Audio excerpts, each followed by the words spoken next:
Now, here's another loose end I want to tie from a couple weeks ago.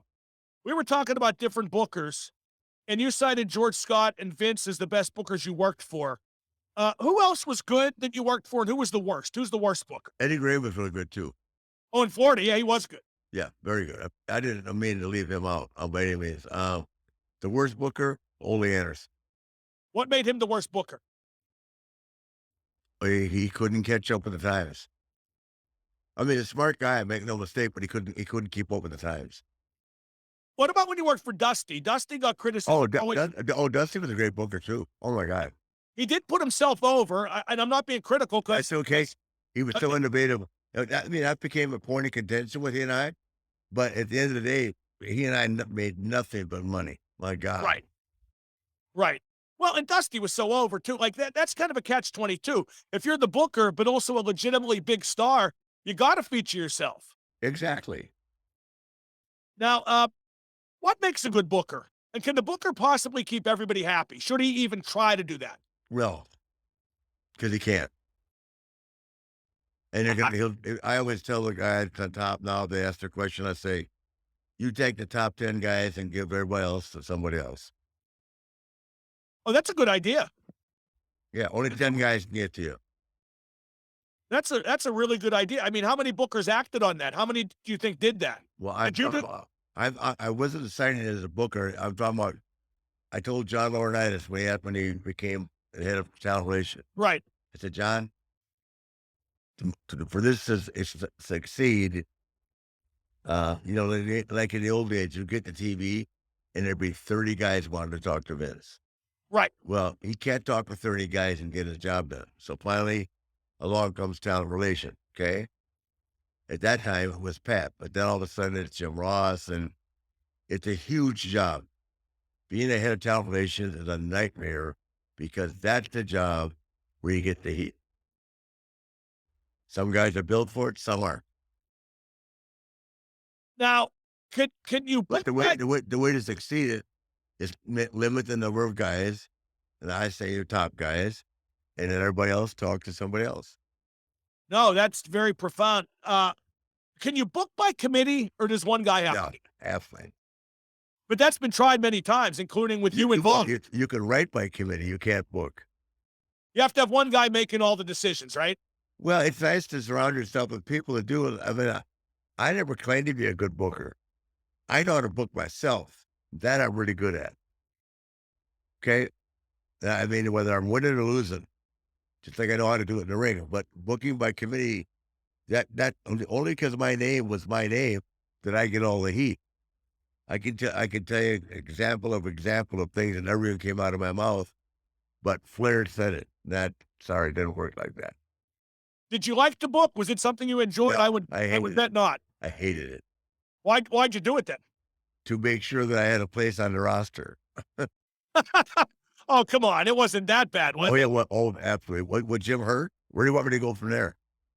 Well, now hold it. If Jim Hurd thought so little of you, why did he have you book? He had me on a booking committee. Oh, okay.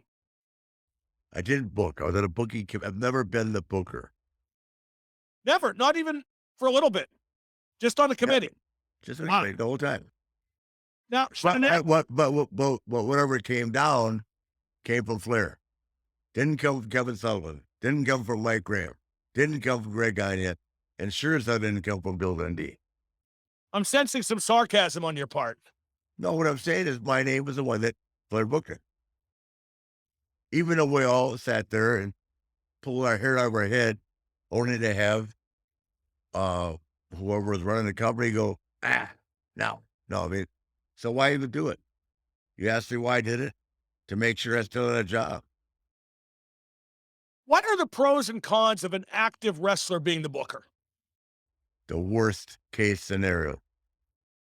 But it happens all the time. It happened all the Not time. not anymore. Right. Well, I don't know. I think there's traces of that in AEW. I think Jericho books his own stuff. I think Cody books his own stuff. I think the Bucks book their own stuff. Maybe they are, but if they're doing it the right way because they're putting people over. As long as you're willing to put people over, that's a great thing about being a booker. But it's better if the booker's not a wrestler. Absolutely. Now, WWE uses writers with a TV background or Hollywood and not ex wrestlers. I mean, a few, or not many people with a wrestling background. Is that good or bad? It depends. I've met both. I have been, I have been privileged to work with both, and it all depends on. I can talk to them for 10 minutes. What I don't like about WWE or the company, what frustrated me was when you put someone in charge of the company that doesn't know anything about wrestling.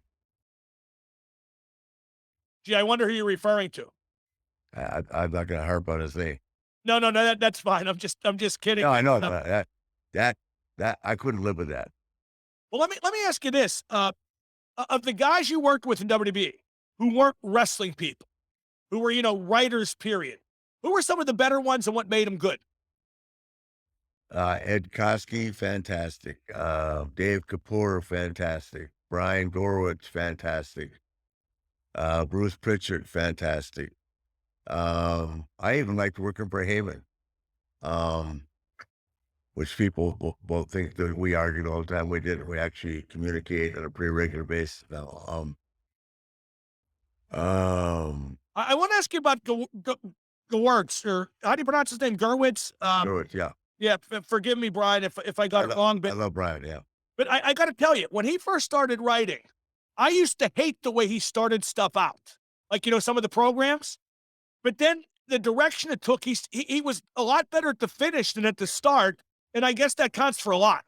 Yeah. Do you know how good you have to be with a company like Ed Koskey has for 20 some years? What makes him a good writer? He looked at the big picture. He looked at the past. He looked at the future. Well, it's funny because I have a high opinion of myself when it comes to knowing about this. I could never do that. I could never book. I could never write. I could never. I would tend to think 1 week at a time. You mentioned big picture, and big picture is the most important thing, isn't it? I think that's one of the problems now is that they had WrestleMania booked. They had WrestleMania booked for 2023 already. Is that good or bad? That was great because they had a plan in place. Now I think they shoot more from almost a weekly basis sometimes. I think the plans are in place now for WrestleMania, but I think in the old days, I think pretty much you'd walk away from WrestleMania and know what the card was going to be next year. And you don't think that's the case anymore? No, because I think that there's talent, unfortunately, moving around, and I don't think you book like that anymore. I think that you have to look at each show, especially the big ones, and make big plans for it. Now, before we wrap up, COVID changed the look of everything, and until we have COVID lockdown, it could change it right now. yeah, but I don't think COVID's going to have much of an impact on WrestleMania in Dallas. I think that's going to be sold out 2 straight nights, and I think it's going to be one of the biggest events ever. Don't you? I do. What I'm saying though is someone could come down with COVID. Oh, from the talent perspective, yeah. Yes, yeah. Wow. Never know. I mean, to me, it's been horrible for the kids. You know what I mean? Hey, Joe Burrow could come down, with COVID. LeBron James could come down with COVID. I mean, it's still everywhere, isn't it? Yes, unfortunately.